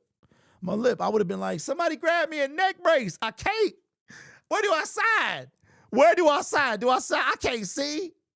I lost sight in my right eye, my neck brace, and you know what? It trickled down to my toes. I got an irregular heartbeat. Where do I sign? How much? Okay, Decalen Zacharias Metcalf. All right, so you mean to tell me that that's your government name? Somebody, what up, Decalen? What up, son? What up? What you, man? What up? Zacharias, I'm talking to you, man. Hey, yeah, that's my name. That's my mama named me that. And then my man was like, well, speaking of your mama, then we got a problem. Right? You know what I'm saying? But still, there is a line that you cross. You cannot cross it. Everybody says 100, and we have a deal. My bad, I hit enter before the question mark. I'm saying it doesn't warrant any reaction. Yes, okay, I agree. Where do I sign? Now, listen. I'm not going to, like, make up false things. I'm being hyperbolic. I'm having fun, trying to add some comedy to the situation. But I'm not going to create injuries. But at the same time, if you would have hit, I would have been like, oh my God, think is my lip okay? I think my tooth is loose. I would have been, you know what I'm saying? I would have been like, yo, it's my tooth. my son, man. He got this like terrifying fear of losing an eyeball. So every time something comes close to his face, he'd be like, is my eye okay? That's what I would have been like. My lip, dog, I can't, Adrian. I would have been like, if I could change, I can't even talk. I would have been like, DK. As a matter of fact, I would have told DK when he grabbed my hair, I would have been like, touch me and I sue. Touch me and I sue. I would have been the Rocky dude with the fur coat on. Y'all remember Rocky 5? Hey, he could have fell over the rail. I would have fell out. They would have had to bring the stretcher. I would have been carried out. I would have had my hand over the stretcher like this. I would have been like, DK, where am I?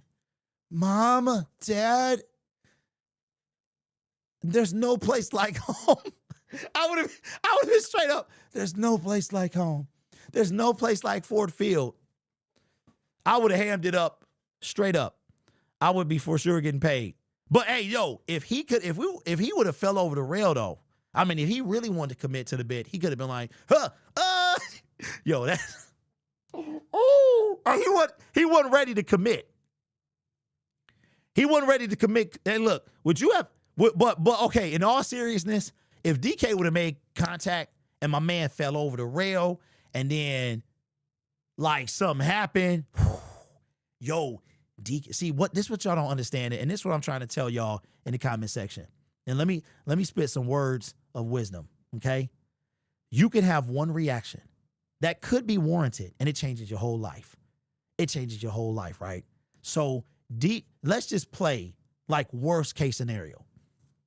And this is why I think that sometimes walking away there are times that you have to be the bigger man. Defending your name is not that time. But in this case, it is that time, right? All the thing that the fan could have said, there is a time. You have to do that. So if DK Metcalf, who he got his hair, he takes a swipe at him with the right hand. if he connects, boom, right? Let's say he can't let go of his hair. The fan is knocked out, falls over the rail. Now he got a concussion. Now he got a broken spine, vertebrae. Now DK Metcalf is going to jail for, I mean, you got to think this stuff through, bro. One situation. Fan misbehaving might trigger the first row access being banned. You know, you know what, TM, I don't think so. It's too much money in them first row seats. It's too much money. They'll lose so much money if they did that. They might do it where, like I was thinking, are they going to ban this fan from the stadium? Because did y'all know if you run across the field, like you get banned for life? You cannot go to another NFL game. You want to ruin your chances at seeing your team go to the Super Bowl or in a Super Bowl, at the Super Bowl, run on the field. You're done. You're done. They banning you for life from every stadium. Hey, look. I would have been just like that. I would have had the Academy. I would have had the award. Somebody would have handed me the Oscar right from the stadium immediately. And I would have been like, I would have been like this. This me. And let's wrap up the show because we know we can go. Plus, I got to check my account. It's payday. Okay. All right. I would have been like, I would have had to just imagine that this is DK Metcalf. I would have been like, I want to thank DK Metcalf for allowing me to put on such a great performance. I mean, if he wouldn't have made contact with my jaw, then I wouldn't have fallen over. And he gave me the motivation that I needed to. And I like to thank my mom. I would like to thank the Ford organization, Ford Field, for allowing him to walk up and take a punch. I like to thank the creators of the wig. Without that blue wig, who knows if he would have been able to grab my hair like that. I like to thank the shoulder pads because they still allowed him to make a punch even though they were there. I like to thank the earrings in his nose because I'm sure that they need an award too, okay? And most of all, I like to thank DK Metcalf because if he wouldn't have lost control, and I mean, he could have missed. He could have missed, but him making contact with my face allowed me to win best dramatic performance, and I just got paid award. So thank you. Oh, they're playing the music. That means my time is up. Thank you so much. I appreciate you. I'll see you at Ford Field. DK, I'll see you next year, man. That's what I would have done. Could have taken flopping's lessons from Ramsey. Thank you for making me laugh and forget yesterday. Hey, we got to do something, bro. And insane. Absolutely. Absolutely. So, was DK out of line? Absolutely. The fan, if he said what he said, absolutely. Nobody was right. Was somebody more wrong? I'll let you decide that. But as a father, as a man, as somebody who is 46 years old, you got to think things through because one moment can alter your entire life. If DK would have connected with him, the dude could have fallen over the rail. And that's what is that, about a 7-foot drop? Somewhere around there. That's enough. The way he would have fallen. I mean, a whole bunch of things could have gone wrong. So DK got to, and I understand that he's under 30, but still, man, you gotta make the right decisions, right? Anyway, appreciate y'all for the content. I don't know if Brad is there a stream set up? Can somebody check for me to see if there's a stream set up? Free speech is one thing. Bro would have been laid out like AB after the birthday. Lions are out of the playoffs and y'all laughing. Steve, what are we supposed to do, bro? What are we supposed to do? This team affected me physically last year. What am I supposed to do? Plus, you saw it coming a mile away. What are we supposed to do, bro? Y'all talk about me for being so serious. The article said the mama and race was thing last year. DK didn't hit him then. Oh, wow. People sitting next to the fan didn't seem very supportive, concerned, play stupid games. I agree, D. Your performance yesterday definitely helped me get through. No stream. Cry, says Steve. Are we really surprised Lions blew it, not us? We can laugh or P&M. Yeah, absolutely. Hey, I'm looking like this. This is why I'm able to laugh, right? I'm able to laugh because I feel like that we know who Brad Holmes is, but I think after this offseason, now it's evident. Like, if he does the same thing that he's done up until this point, we will not go anywhere. And I think the reason that I can smile is because it's like, first of all, I don't want to give the team that much power. Last year, after we lost the divisional round, or I had a physical ailment. It was like a physical manifestation of my stress. It popped up on my body. And I was like, oh my God. Like, I was trying to figure out, where did this come from? And it was something that stress can bring on. You look it up, it's like, this can be caused by stress. And I said, this team is stressing me out. So I decided at that point, I can't give them that much power anymore, right? So, and then you go from there, you go to the off season. You know, I have my crash outs, and believe it or not, my crash outs help me feel better. They give you a nice laugh. You know, people want to come see them. And the funny part is, I've been talking about this for a while. That's what got me found on YouTube, was a crash out, because I say most of the time what most people are thinking, even if they won't say it. And that's one thing I realized about YouTube, is there's a mob mentality. Like, people don't want to be different, because being different is unacceptable. When you talk about Brad Holmes in the manner that I do, it's not accepted. Well, he's the best general manager. You're never happy. All you do is complain. My favorite during the offseason was you keep crying about the offseason. In week 2, I didn't believe in the pass rush. When we were number 2, I didn't believe in the pass rush. I wanted to know, how can we sustain it? I said that Broderick Martin was a bad idea. And the argument is, well, what GM doesn't make mistakes? I don't care. I don't care about what other GMs do, in the sense of if they make mistakes. I care about when they hit, because it makes my GM look dumb. Plus, that we've never been to a Super Bowl. So what are you talking about? When people compare Brad to Howie, it makes no sense to me. You can't even compare Brad to Les Snead. It makes no sense to me. They're not the same. Brad is trying to ascend to their level. You want to glorify somebody, you want to hold somebody up, put Les Snead up here, put Howie up here. That's what you want to do. Brad's somewhere down here. What has he done? He took a bottom team, a laughing stock of the organization, of the NFL, to mediocrity. That's where we are. Mediocre. That's where we are. We finally played a first place team, and we didn't show up. We were mediocre, right? Now, you got rid of SOL, you brought grit, you changed the mentality, and like I said before, I will always be thankful of the destruction of SOL. Like, if nothing else, to me, they got rid of SOL. I just got finished watching My Hero, right? If you know, you know. But the embers of SOL still burn. They still burn, bro. It is SOL embers in all of us. And all it takes is for them to be flamed, and they will come roaring back. I guarantee you. If the Lions miss out on playoffs tomorrow, or not tomorrow, next year, if we regress even further, SOL will come storming back. I'm telling you.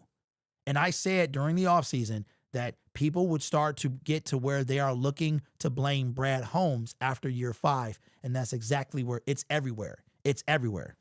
I've been saying it, though. The dude, he gradually showed you who he was. And now, instead of Harvey Dent, he's Two-Face. Instead of Verbal Kent, he's Kaiser Soze. That's what Brad Holmes is. He has $9 billion, a couple knockout picks, and 2 NFC North titles, and an NFC championship. That's why he is where he is. Shout out to Rufus, man, another one. We'll get off when this super chat goes away. Says, would I be petty if I asked for an encore of We Ain't Good? We ain't good, but we still good to end the show. I'm glad I found you. You make being a Lions fan a little easier, because it's mentally taxing. Thanks, big dog. Well, you know what, Rufus? That was like one of the things, man, that I had to be in a moment to do. I will say this. I was actually thinking about, during the off season, making an actual song, an actual song that I record, sing, and everything.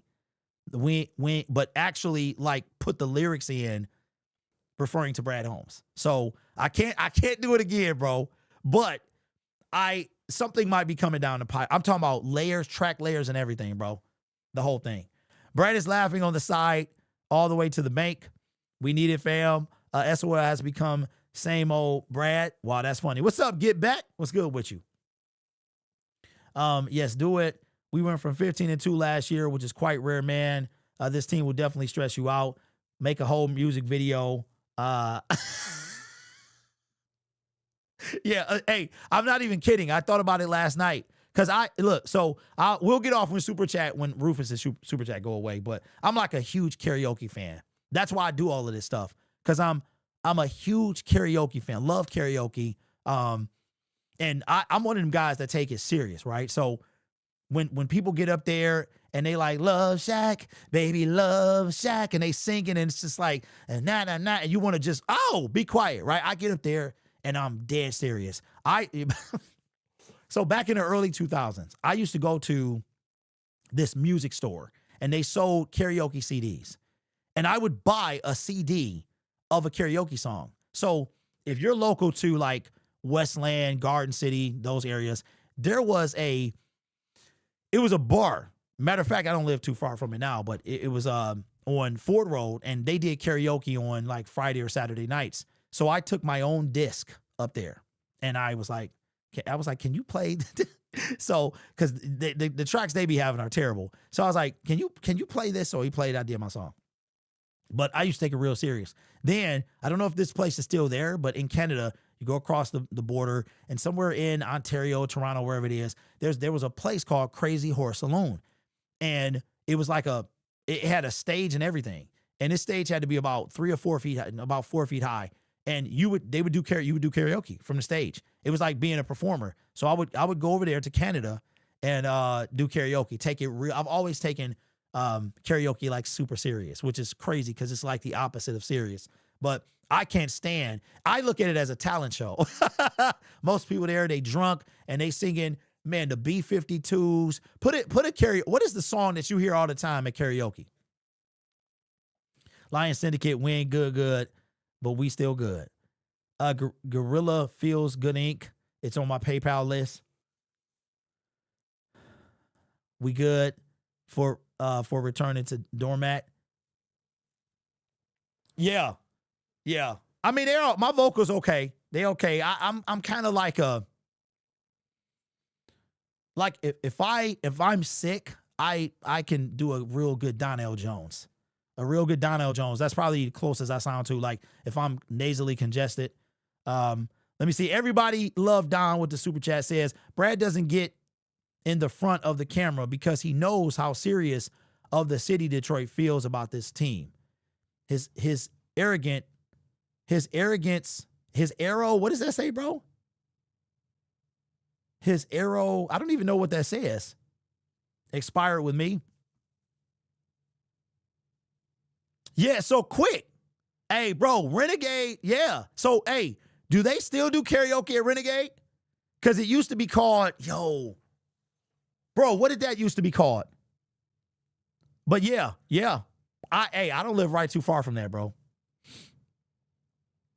We are over 500 in my many years as a fan watching from 5. We are okay people. Okay, Duncan. So no offense, brother, but that's exactly why Lions fans are content where they are. Like, we're not talking about the 60 miserable years. We're talking about these 4 good ones, right? So I understand. And again, I can't tell you how to fan, but to me, that's just because, no offense, bro, but you're going to be dead. I'm going to be dead. You know what I keep thinking about is the guy that dyed his hair blue, was in hospice, and he died. And he could have witnessed us at least make our first Super Bowl. That's the stuff I think about. So, if you want to keep holding out hope, that's fine. But, we're not immortal. Doesn't get in front of the camera because he knows how serious the city of Detroit is about this team. His arrogance has expired here. We need results. Okay, thank you, Don. Appreciate that, bro. Yeah, I don't know what's going on with David Montgomery. I have no idea. It almost seems like Dan Campbell just abandoned the run yesterday. I don't understand that. He wasn't even trying. And then when he was, like, I don't know, man. Because Jameer is looking pedestrian all of a sudden. And I want to say it's the coordinator, it's the offensive line, but I feel like he's getting tainted a little bit. Like his ability is being contained because we don't know what to do. We have no offensive line and we don't know what plays to run. Really? Hey, really, bro? I might have to hit them up. I bring them some business. They bring me. Okay. I might have to hit them up. I plan to reach out to the I guess Detroit's getting a Cosm or whatever, if that's how you say it. And I plan to reach out to them and see if we can do something from there. Maybe one of these road games or something like that. I can't wait till we get one. Big Black with the super chat. Appreciate you, my guy. Says, your take on Reader is wrong. He was just eliminated from the playoffs, then sees a fan talking mess to him. Then a fan says you will be gone into free agency. Reader just got insulted. He responded. Okay, Big Black. Well, if he responded, it's how he responded. It's how he responded, bro. And like we discussed earlier, my take ain't wrong. My take ain't wrong. Because if you say, I didn't even know what that meant. If you said it to me, we gonna want to fight, right? If I said it to you, we gonna want to fight. It don't matter that you just got eliminated from playoffs. There's people out here with far worse things going on, bro. We aren't eliminated. No, we're not. Not yet. But we on the verge. The original post wasn't even talking that much mess easy either. Big Black, there's levels though. He went straight to double dog here. What did DJ say? When you gotta rewind the show, or you can just wait. I'll be putting out a video later. So again, y'all, look, I'm 46 years old. DJ Reader is what? Low 30s.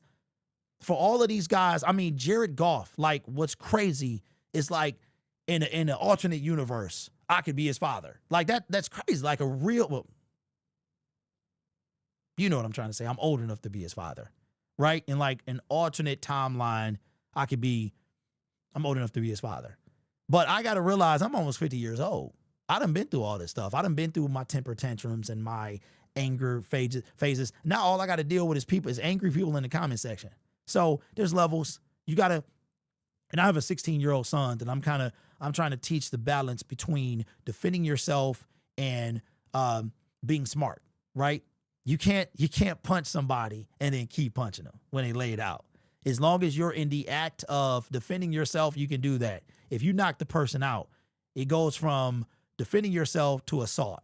Like that's what happens, right? So I'm all about defending yourself from verbal assault and from physical assault, but there are levels. And as a soon-to-be 50-year-old man, I've got to set the example, right?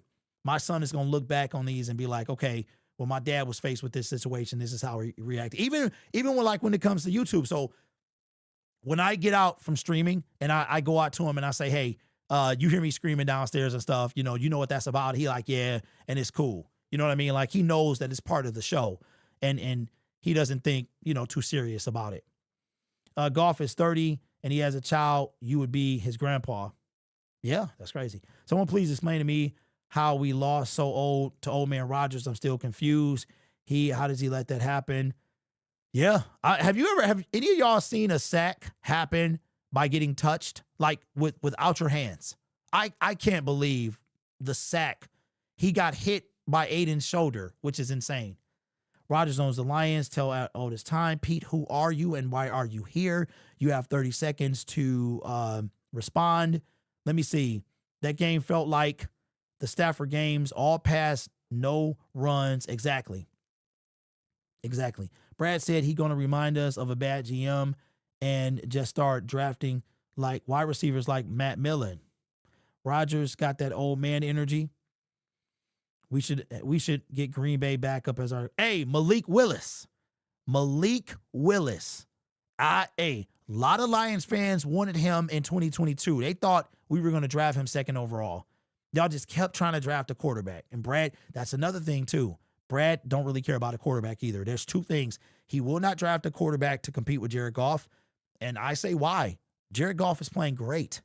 And there are other things that we need to worry about. Trust me, quarterback is the last thing you need to be worried about. Let me see.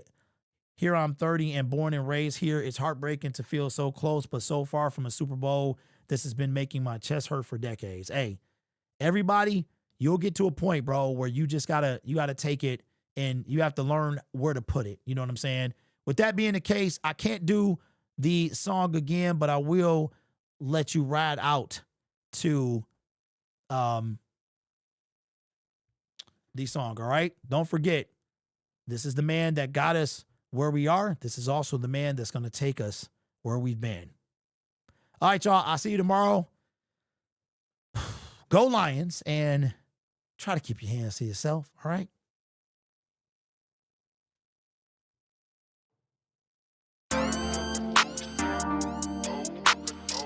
We ain't good, but we still... Oh, they want an encore. Give y'all a little taste. We ain't good, but we still good. Hey, Brad Holmes, I hope you're listening, man. I'm thinking about starting a night channel where I just play music and talk over the mic like this. We ain't good, but we still good. Brad Holmes is the most interesting man in the world. You see him right there. He's got the Dos Equis. This is what he's doing while the Lions are playing. Brad Holmes, talk to him, man. He said, who knew it'd be like this? Us. Y'all know the lyrics. Lions fans gotta find some solace somewhere, man. Marcus Davenport said he'll be back. Levi Almuzarike said he'll be back. Josh Pasco said he'll be back. Brad Holmes made this track in the elevator when he was screaming. Y'all remember how I go. Martha gonna pull up on the scooter, and I'm gonna be right there. Shout out to Brad Holmes and the most interesting general manager in the world. You are now listening to the smooth sounds of Syndicate Sports Detroit. You've got Lion Syndicate on the ones and twos. What's up, everybody? Just trying to figure out where we go from here.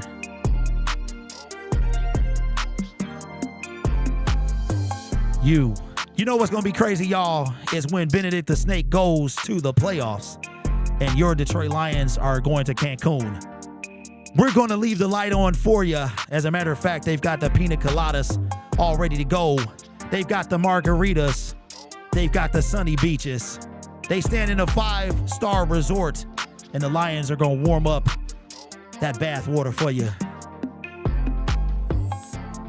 Ben Johnson took 7 Detroit Lions with him, the playbook, the grit. And now we've got to watch him go to the playoffs while we go to the crib. You know the words, sing it with me.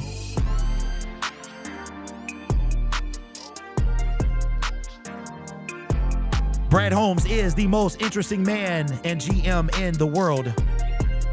A little fun fact y'all didn't know, the Dos Equis guy was actually based off Brad Holmes. I don't know if y'all knew that. Shout out to DK Metcalf as well, man. Keep your hands to yourself. To anybody that wants to slap me in the face, don't do it. Because if you do and you make contact, you know what comes next. I think my man in Rocky 5 said it the best, touch me and I'll sue. I'll get a fur coat from Dietrich Fur. Yes, they are still open. If you live in Detroit, you know what's up. Dietrich Fur. I'll get my own horse. I'll get my own fur coat. I'll buy my wife one as well. Have her looking decked out. I'll give my kid one. You know what? I'll give a subscriber one too. This channel is brought to you by the most interesting GM in the world, Bradley Mathias. Y'all know how I go, man. Listen, enjoy the rest of your day. Lions fans, we got to find some type of solace, bro. Some type of excitement because it can be taxing on you. Remember, somebody always cares about you. There's somebody that will miss you if you are gone. Hug and kiss your loved ones, man. I will see y'all tomorrow. Lion Syndicate out. We ain't good, but we still good.